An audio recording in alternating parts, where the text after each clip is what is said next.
Hello everyone, welcome to ಐಫೈ Kannada explainer. ಕಲ್ಕಿ ಇದು ನಾಗಶ್ವಿನ್ ಅವರು ಡೈರೆಕ್ಷನ್ ಮಾಡಿರೋ ಸಿನಿಮಾ. ಇನ್ನ ಸಿನಿಮಾದಲ್ಲಿ ಯಾರ್ಯಾರು ಆಕ್ಟ್ ಮಾಡಿದ್ರಂತ ಆಲ್ಮೋಸ್ಟ್ ಎಲ್ಲರೂ ಗೊತ್ತೇ ಇರುತ್ತೆ. ಇನ್ನ ಡೈರೆಕ್ಟ್ ಆಗಿ ಸಿನಿಮಾ ವಿಷಯಕ್ಕೆ ಬಂದ್ರೆ ಲಿಟ್ರಲಿ ಮೈಂಡ್ ಬ್ಲೋಯಿಂಗ್ ಮೂವಿ ಅಂತೀನಿ. ಸಿನಿಮಾ ಫುಲ್ ಒಂದ್ ತೂಕ ಆದ್ರೆ ಆ ಕ್ಲೈಮ್ಯಾಕ್ಸ್ ಮಾತ್ರ ಇನ್ನೊಂದು ತೂಕ.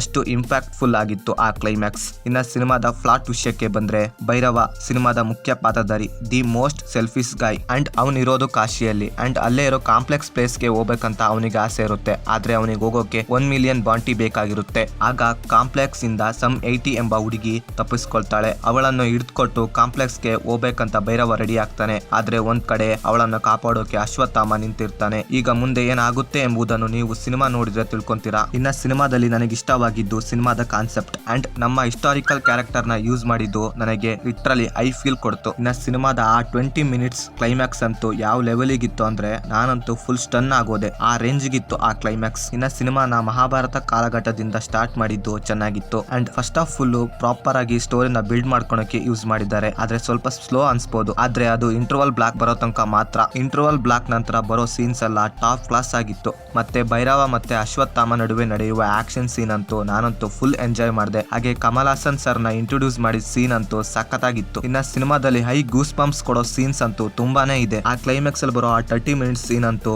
ಪ್ರೆಡಿಕ್ಟ್ ಮಾಡೋಕೆ ಸಾಧ್ಯನೇ ಇರಲಿಲ್ಲ. ಆ ರೇಂಜಿಗಿತ್ತು. ಇನ್ನ ಫೈನಲ್ ಆಗಿ ಸಿನಿಮಾದಲ್ಲಿ ವಿಜುವಲ್ಸ್ ಅಂತೂ ನೆಕ್ಸ್ಟ್ ಲೆವೆಲ್ ಆಗಿತ್ತು. ಹಾಗೆ ಬ್ಯಾಕ್ ಗ್ರೌಂಡ್ ಸ್ಕೋರ್ಸ್ ಕೂಡ ಚೆನ್ನಾಗೇ ಇತ್ತು. ನನಗೆ ನೆಗೆಟಿವ್ ಅನ್ಸಿದ್ದು ಫಸ್ಟ್ ಹಾಫ್ ನಲ್ಲಿ ಬರೋ ಪ್ರಭಾಸ್ ಅಂಡ್ ನಿಶಾ ಪಟಾನ ಜೊತೆ ಇರೋ ಸಾಂಗ್ ಅವಶ್ಯಕತೆ ಇರ್ಲಿಲ್ಲ ಅನ್ಸ್ತು. ಫೈನಲ್ ಆಗಿ ಸಿನಿಮಾ ನೋಡಿದಾದ್ಮೇಲೆ ಒಳ್ಳೆ ಮಾಸ್ಟರ್ ಪೀಸ್ ಮೂವಿಯನ್ನು ನೋಡಿದಂತ ಫೀಲ್ ಅಂತೂ ಬರೋದಂತೂ ಪಕ್ಕ. ಇನ್ನ ಓವರ್ ಆಲ್ ಆಗಿ ಸಿನಿಮಾ ಹೇಗಿತ್ತಂದ್ರೆ definitely golden worth movie. Family ಜೊತೆ ಆರಾಮಾಗಿ ಕುತ್ಕೊಂಡು ನೋಡಬಹುದಂತಹ ಮೂವಿ. ಮಿಸ್ ಮಾಡಬೇಡಿ. ಅಂಡ್ ಈ ಮೂವಿಗೆ ನನ್ನ ರೇಟಿಂಗ್ ಬಂದ್ಬಿಟ್ಟು 5 out of 5 stars. That's it guys. ಈ ವಿಡಿಯೋ ಇಷ್ಟವಾಗಿದ್ರೆ ಸಬ್ಸ್ಕ್ರೈಬ್ ಮಾಡಿ. ಹಾಗೆ ಪಕ್ಕದಲ್ಲಿರೋ ಬೆಲ್ ಬಟನ್ ನ ಕ್ಲಿಕ್ ಮಾಡಿ. ಮತ್ತೆ ಆದಷ್ಟು ಬೇಗ ಸಿಗುವ. By friends.